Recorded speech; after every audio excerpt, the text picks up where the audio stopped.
Bienvenidos a este canal. Tema: Libro de Esdras. Esdras en el término hebreo significa mi ayuda. El contexto histórico. El regreso de Judá del cautiverio ocurrió en 3 fases. El libro de Esdras presenta la primera fase bajo Zorobabel y la segunda que fue dirigida por Esdras mismo. La tercera fase fue dirigida y narrada por Nehemías. Esdras, Nehemías y Ester nos narran la historia del pueblo de Dios después del cautiverio en Babilonia. Hay un tiempo que transcurrió entre Esdras 6 y 7. En ese periodo Ester salvó a los judíos de la destrucción.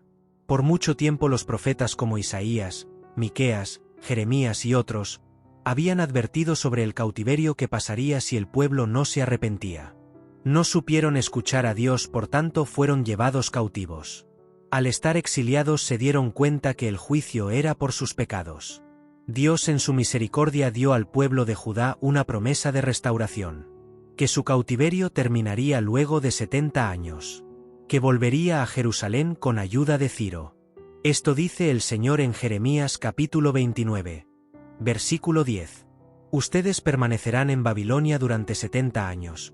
Pero luego vendré y cumpliré todas las cosas buenas que les prometí, y los llevaré de regreso a casa. Autor del libro de Esdras. El libro de Esdras no especifica el nombre de su autor. La tradición dice que el profeta Esdras escribió el libro de Esdras. Es interesante notar que una vez que Esdras aparece en escena en el capítulo 7, el autor cambia en escribir de tercera persona a primera persona. Esto también le concedería credibilidad a que Esdras fuera su autor.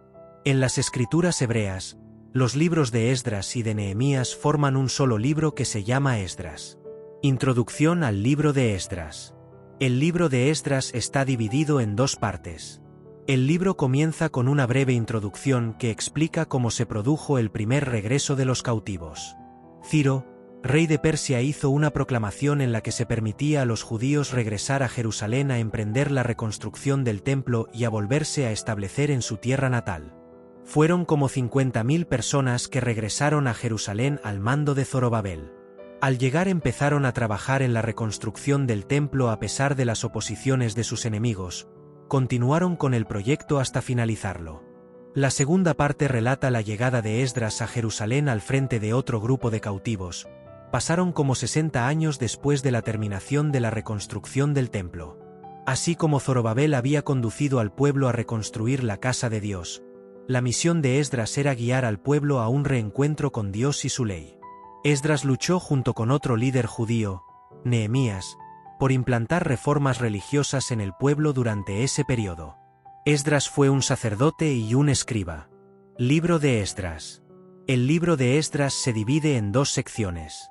La primera relata acontecimientos anteriores a la época de Esdras. Comienza con la proclamación del rey Ciro, que permite a los exiliados judíos regresar a Judá. Las 2 primeras oleadas fueron dirigidas por los 2 primeros gobernadores de Judá bajo dominio persa, Sesbasar y Zorobabel.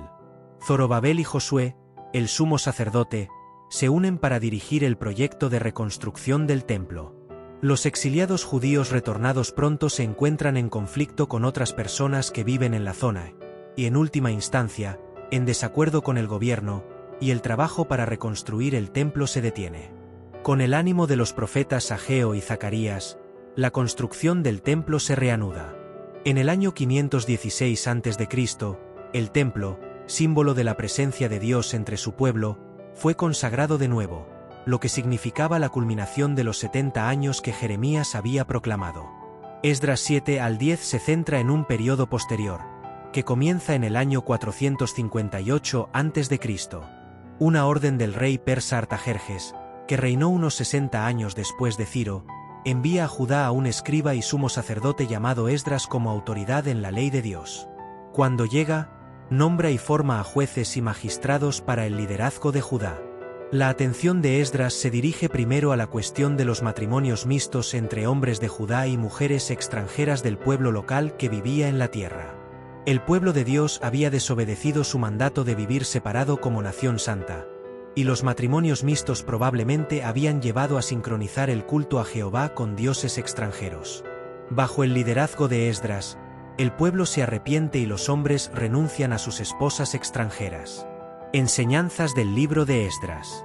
El libro de Esdras nos enseña la importancia de la obediencia a Dios. Esdras era un hombre que obedecía a Dios y seguía sus leyes. Esto le permitió liderar a su pueblo de regreso a Jerusalén y reconstruir el templo. El libro de Esdras nos enseña la fe en tiempos difíciles. A pesar de los desafíos y la oposición, Esdras y su pueblo mantuvieron su fe en Dios. Esto les permitió superar los obstáculos y completar la reconstrucción del templo. El libro de Esdras nos enseña el arrepentimiento y la renovación. El libro nos muestra cómo el pueblo de Israel se arrepintió de sus pecados y renovó su compromiso con Dios. Esto es un recordatorio de la importancia del arrepentimiento y la renovación en nuestra propia vida espiritual. El libro de Esdras nos enseña la importancia de la oración. Esdras era un hombre de oración. A través de su ejemplo, aprendemos la importancia de la oración en nuestra relación con Dios. El libro de Esdras nos enseña la providencia de Dios. A lo largo del libro, vemos cómo Dios provee para su pueblo, incluso en tiempos de dificultad. Esto nos recuerda que podemos confiar en Él en tiempos de crisis que podamos encontrarnos.